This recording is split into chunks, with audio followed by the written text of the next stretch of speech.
Take 7 action.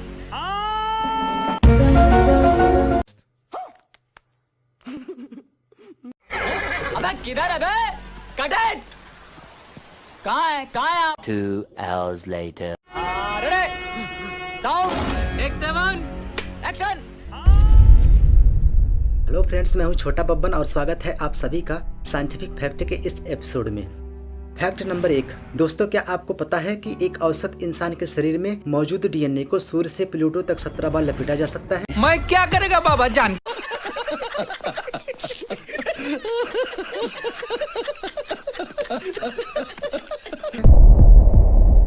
Fact number 2। क्या एक photon को सूर्य की बाहरी सतह तक पहुंचने में 40,000 साल लग जाते हैं? दोस्तों, क्या आपको पता है कि एक साधारण इंसान अपने पूरे जीवन काल में धरती का कितना चक्कर काट लेता है? तो दोस्तों, ऐसे ही इंटरेस्टिंग फैक्ट और जानकारियों के बारे में आज हम इस वीडियो में जानेंगे। तो दोस्तों, शुरू करने से पहले हम आपको बताना चाहेंगे कि अगर आपको ऐसे ही इंटरेस्टिंग फैक्ट वाली वीडियो अगर आपको देखना पसंद है तो आप हमारे चैनल को अभी सब्सक्राइब कर लीजिए। मैं तुम्हारे बाप का नौकर नहीं हूँ। मेरा तो इतना लाइफ खराब हो गया है, इतना लाइफ खराब हो गया है मेरा।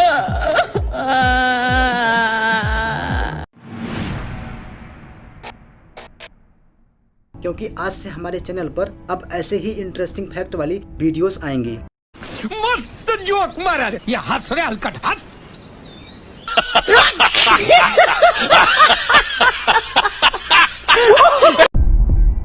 तो चलिए वीडियो को हम शुरू करते हैं। तो दोस्तों, सबसे पहले हम बात कर लेते हैं फैक्ट नंबर 1 की।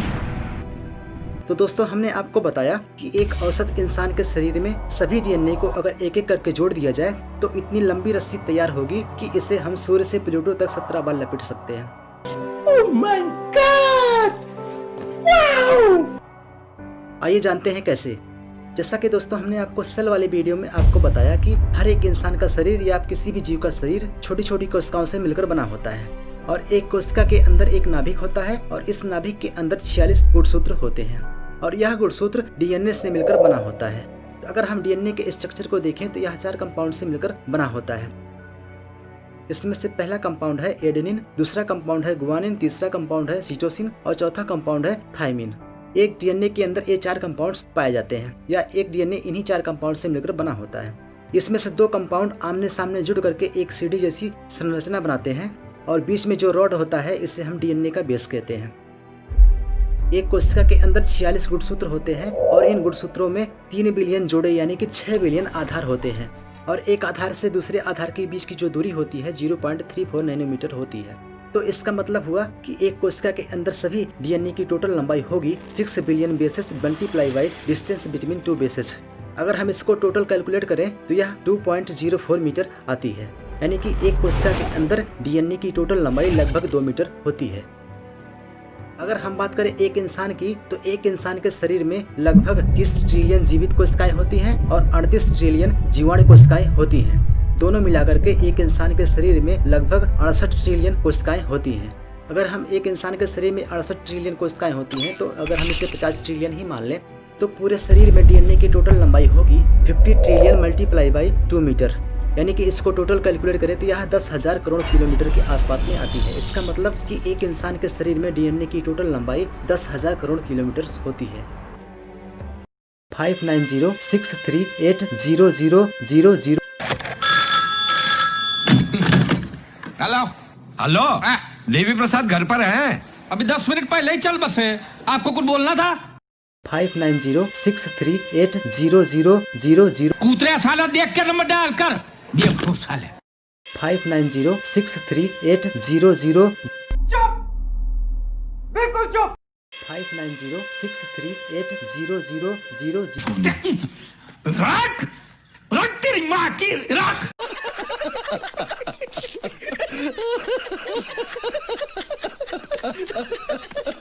5 minutes later. सूर्य से प्लूटो के बीच की जो दूरी होती है 5906380000 किलोमीटर होती है।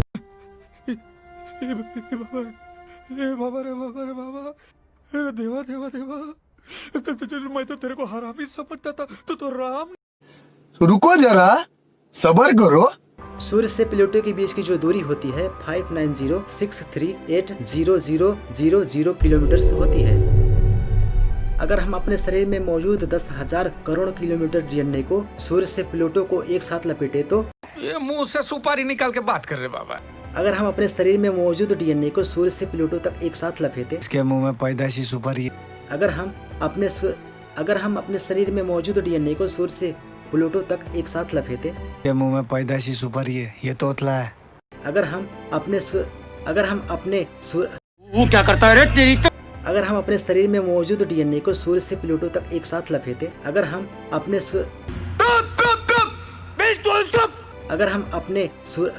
हर बार मैं कुछ अच्छा काम करने जाता हूँ, वो सड़ा हुआ कुत्ता आके खराब कर देता। साला किसको बोलता है रे तू? साला किसको बाबू बोलता भैया है तू? मेरे 5 minutes later.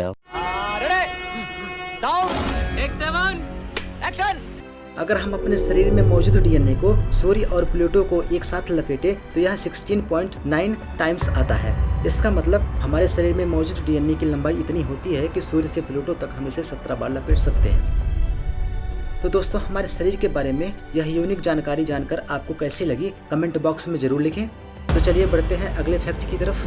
फैक्ट नंबर 2, एक फोटान को सूर्य की ऊपरी सतह तक पहुंचने में 40,000 साल लगते हैं, जबकि सूर्य से पृथ्वी तक आने में केवल 8 मिनट 11 सेकंड का ही टाइम लगता है। ऐसा क्यों है, आइए जानते हैं। तो दोस्तों, अगर हम अपने सूर्य को देखें तो सूर्य हमारी धरती से 3,30,000 गुना बड़ा है और हमारे सौरमंडल के पूरे मास का 99.86% हिस्सा हमारे सूर्य में शामिल है। इसमें हाइड्रोजन 73%, हीलियम 25% और बाकी 2% ऑक्सीजन, नियान और लोहा मौजूद है।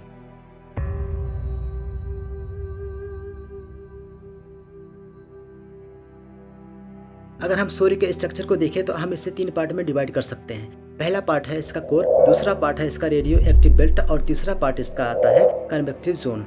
अगर हम इसके कोर की बात करें तो कोर जो होता है सूर्य के बीच का अंदर वाला भाग होता है। यह कोर सूर्य का लगभग 20 से 25% हिस्सा होता है और इस कोर की डेंसिटी 150 ग्राम्स पर क्यूब सेंटीमीटर होती है। इसका मतलब कि एक बर्तन जिसकी लंबाई 1 सेंटीमीटर हो, चौड़ाई 1 सेंटीमीटर और ऊंचाई भी 1 सेंटीमीटर हो, उसमें 150 ग्राम मिट्टी भर दिया जाए तो आप सोच सकते हैं कि उसकी डेंसिटी यानी कि घनत्व उसका कितना होगा। और यह घनत्व पानी के घनत्व से 150 गुना ज़्यादा होता है। तो इसका तापमान होता है 1.5 करोड़ सेंटीग्रेड के आसपास में होता है, यानी कि 1.5 करोड़ सेंटीग्रेड के आसपास में होता है। इसके बाद दूसरा पार्ट आता है रेडियो एक्टिव बेल्ट। यह कोर के बाद शुरू होता है और सूर्य के बीच का 70% हिस्सा होता है।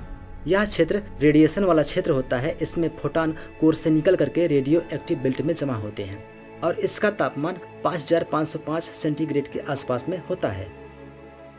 और इसके बाद आता है तीसरा पार्ट कन्वेक्टिव जोन। यह सूर्य का सबसे ऊपरी वाली सतह होती है जो सूर्य का 5% हिस्सा होता है। इसका तापमान कोर और रेडियो एक्टिव बेल्ट से कम होता है। तो दोस्तों, सूर्य के अंदर जो प्रकाश और हीट पैदा होती है वह सूर्य के अंदर चल रही न्यूक्लियर फ्यूजन और न्यूक्लियर फ्यूजन यानी कि नाभिकीय संलयन और नाभिकीय विखंडन की वजह से पैदा होती है। तो दोस्तों, आप इसे इस तरह से समझ सकते हैं कि जो परमाणु बम होता है वह खतरनाक इसलिए होता है क्योंकि इसमें जो हीट और एनर्जी प्रोड्यूस होती है वह इन्हीं दोनों क्रियाओं के चलते ही प्रोड्यूस होती है। और ठीक यही क्रिया हमारे सूर्य के अंदर भी चल रही है, क्योंकि दोस्तों न्यूक्लियर फ्यूजन रिएक्शन की क्रिया शुरू होने के लिए करोड़ों का तापमान होना जरूरी है। इससे कम तापमान पर न्यूक्लियर फ्यूजन की रिएक्शन की क्रिया संभव नहीं है, क्योंकि दोस्तों कि रेडियो एक्टिव बेल्ट जो होता है और कन्वेक्टिव जोन जो होता है इन दोनों का तापमान कोर से बहुत ही कम होता है, जबकि कोर का तापमान करोड़ों सेंटीग्रेड के आसपास में होता है। इसलिए दोस्तों, सूर्य के अंदर जो कोर होता है उसी में ही न्यूक्लियर फ्यूजन रिएक्शन की क्रिया संभव है, क्योंकि इसका तापमान 1.5 करोड़ सेंटीग्रेड के आसपास में होता है। सूर्य के कोर में प्रति सेकंड 66 ट्रिलियन टन हाइड्रोजन हमेशा बर्न होती है और इस न्यूक्लियर फ्यूजन रिएक्शन की वजह से फोटान और न्यूट्रिनो जैसे पार्टिकल्स और ऊर्जा पैदा होती है।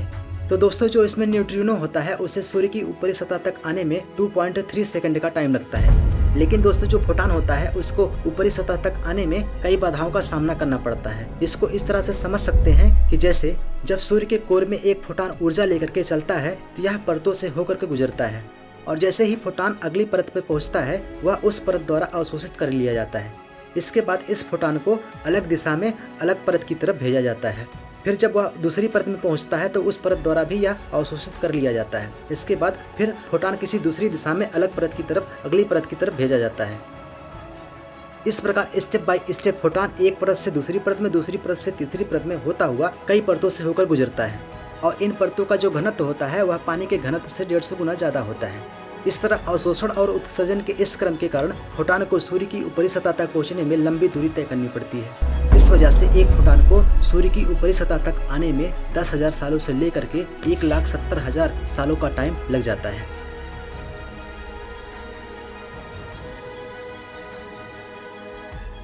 इस तरह एक फोटान हजारों साल पहले कोर में बनाया जाता है और कई हजारों साल बाद कोर से निकल करके सूर्य की ऊपरी सतह पर पहुंचता है। सतह पर पहुंचते ही फोटान के अंदर इतनी ऊर्जा होती है कि यह प्रकाश की स्पीड से अंतरिक्ष में आगे बढ़ती है। इस तरह सूर्य से निकल करके अंतरिक्ष से होते हुए 8 मिनट 11 सेकंड में धरती पर पहुंचती है। इसलिए दोस्तों कहा जा सकता है कि एक फोटान को सूर्य के कोर से निकल करके उसके ऊपरी सतह तक आने में 10,000 सालों से लेकर के 1,70,000 सालों का टाइम लग जाता है, जबकि उसको सूर्य से पृथ्वी तक आने में 8 मिनट 11 सेकंड का ही टाइम लगता है। तो दोस्तों यह जानकारी आपको जानकर कैसी लगी? तो चलिए आगे बढ़ते हैं फैक्ट नंबर 3 की तरफ। क्या दोस्तों एक व्यक्ति अपने पूरे जीवन काल में इतना चलता है? दोस्तों क्या एक इंसान अपने पूरे जीवन काल में इतना चलता है कि पूरे अपने जीवन काल में वह धरती का पूरे 5 चक्कर काट लेता है? तो दोस्तों जो एक सामान्य इंसान होता है वह प्रतिदिन 7500 स्टेप यानी कि कदम चलता है। जो एक स्त्री होती है उसके एक स्टेप की लंबाई 2.2 फीट के आसपास में होती है, जबकि एक जो पुरुष होता है उसके एक स्टेप की लंबाई 2.5 फीट के आसपास में होती है। अगर हम इससे कैलकुलेट करें तो एक इंसान पूरे दिन भर में लगभग 5-5.5 किलोमीटर के आसपास में चल लेता है। अगर एक सामान्य इंसान 80 सालों तक जिंदा रहे तो वह अपने पूरे जीवन काल में लगभग 1,60,600 किलोमीटर के आसपास में चलता है। अगर हम धरती के सरकमफेरेंस यानी कि इसकी गोलाई को नापें तो 40,075 किलोमीटर के आसपास में होती है। अगर हम इन दोनों को कंपेयर करें तो एक सामान्य इंसान अपने पूरे जीवन काल में पृथ्वी की गोलाई से 4 गुना ज्यादा चलता है। इसका मतलब एक साधारण इंसान अपने पूरे जीवन काल में पूरे पृथ्वी का 4 से तो 5 चक्कर काट ही लेता है। इससे यह पता चलता है कि अगर एक व्यक्ति पैदल ही पूरी धरती का चक्कर लगाने के लिए निकले तो वह 20 साल से कम टाइम में ही पूरी धरती का एक चक्कर लगा सकता है। तो दोस्तों ये सारी जानकारियाँ आपको कैसी लगी कमेंट बॉक्स में जरूर लिखें। अगर जानकारी आपको पसंद आई हो तो आप हमारे चैनल को सब्सक्राइब जरूर करें। तो फिर मिलते हैं ऐसे ही किसी इंटरेस्टिंग फैक्ट के साथ। तो तब तक के लिए आप देखते रहिए और सीखते रहिए। धन्यवाद।